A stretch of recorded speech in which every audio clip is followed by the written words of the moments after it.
Hello everyone. आज हामीले एकीकृत निर्देशनको सिरिज अनुसार डिरेक्टिभ नम्बर 6 कर्पोरेट गभर्नेन्स संस्थागत सुशासन सम्बन्धी व्यवस्था भनेर त्यसको छलफल गर्छौँ। कुनै पनि व्यक्ति यदि डिरेक्टर अपोइन्ट हुन्छ भने सबैभन्दा फर्स्टमा उसले आफ्नो बोर्ड अफ डिरेक्टरमा त्यो रेस्पेक्टिभ ब्याङ्कसँग कुनै फाइनेन्सियल इन्ट्रेस्ट छ कि छैन, वित्तीय स्वार्थ छ कि छैन भनेर त्यसको डिस्क्लोज गर्नुपर्ने हुन्छ। यो नै फर्स्ट इनिसिएसन स्टेप हो।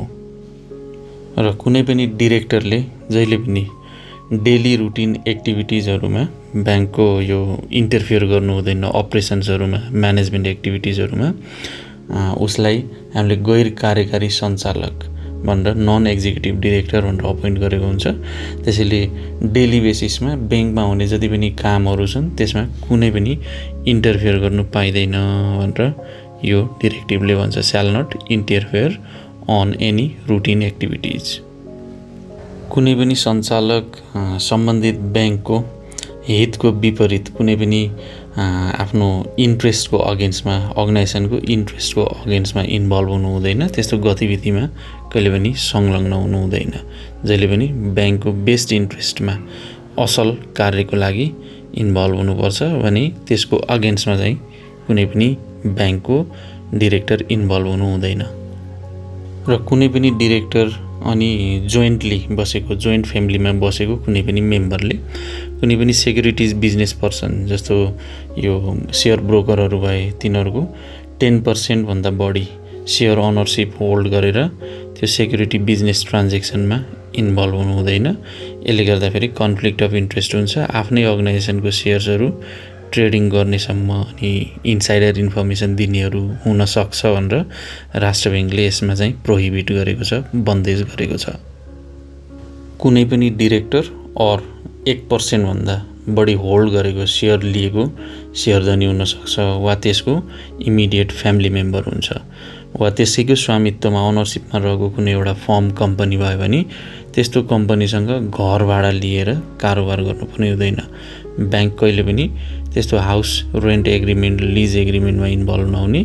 जसको 1% एन्ड अबभको होल्डिङ छ त्यो डिरेक्टरको पनि भयो र 1% एन्ड अबभ होल्डिङको र तिनीहरूको इमिडिएट फ्यामिली मेम्बरहरूसँग यस्ता लिज एग्रिमेन्ट, हाउस एग्रिमेन्टमा इन्भल्भ हुनु हुँदैन।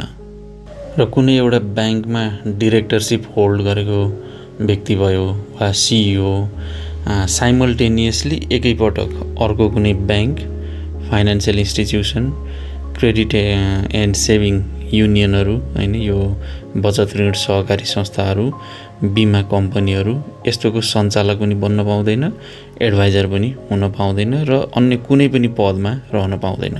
त्यसैले वान टाइम एट अल कुनै पनि ब्याङ्कको डिरेक्टर एकपाली रेस्पेक्टिभ ब्याङ्कको मात्र डिरेक्टर हुने।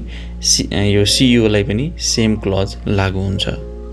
र कुनै पनि डिरेक्टर कस्टमरको जायज यथा जमिनहरू हैन, यी सम्पत्तिहरूको प्रशासक पनि नबन्ने, संरक्षकको हैसियतले पनि संलग्न हुनु हुँदैन। त्यस्तो ट्रान्जेक्सनहरूमा यो एडमिनिस्ट्रेटर पनि बन्न पाएन, कस्टोडियन पनि बस्न पाएन। यो ल्यान्ड एसेट्स को एडमिनिस्ट्रेटर अर कस्टोडियन त्यसमा इङ्गेज हुन पाइँदैन। र कुनै पनि यो सिइओ जुन ब्याङ्कमा इन्भल्भ भएको छ त्योदेखि बाहेक अन्य कुनै पनि संस्थामा पार्ट टाइम जब भनेर इन्भल्भ हुनु हुँदैन। They shall not work as part time worker. अरू कुनै पनि क्यापासिटीमा अरू कुनै पनि अर्गनाइजेसनमा इन्भल्भ हुन पाउँदैन। र ब्याङ्कको जति पनि रुटिन एडमिनिस्ट्रेटिभ वर्कहरू छन्, अपरेसन्सहरू छन्, ती सबैलाई इफेक्टिभ अपरेसनको इन्स्योर गर्नको लागि सब कमिटिजहरू बनाइन्छ जसमा चाहिँ चेयरपर्सन डिरेक्टर्सहरू हुने गर्छन्। जस्तो audit committee, risk management committee, employee service facilities committee, MLCFT committee भनेर यसरी डिफ्रेन्ट कमिटिजहरू चाहिँ हामीले फर्म गर्नुपर्छ। र तिनीहरूको जहिले पनि यी सब कमिटिजहरूको चेयरपर्सन अथवा कन्भेनर, कोअर्डिनेटर, संयोजक चाहिँ को हुन्छ त डिरेक्टर बस्ने गर्छन्। यसको अब्जेक्टिभ भनेको ब्याङ्कमा कर्पोरेट गभर्नेन्स मेन्टेन गर्नको लागि। कुनै पनि इम्प्लोइ पर्सनल फ्रेन्डसिप वा रिलेसनसिप, कस्टमर्ससँग भएको यस्ता रिलेसनसिप वा फ्रेन्डसिपको आधारमा इन्फ्लुएन्स नहुने, सबैलाई इक्वल ट्रिटमेन्ट गर्ने र हरेक कस्टमरलाई इम्पार्सियल डिल गर्नुपर्छ, सबैलाई निष्पक्ष राख्ने, समानताको आधारमा व्यावसायिक कारोबार गर्ने, सबैलाई इक्वल ट्रिटमेन्ट गर्नुपर्छ।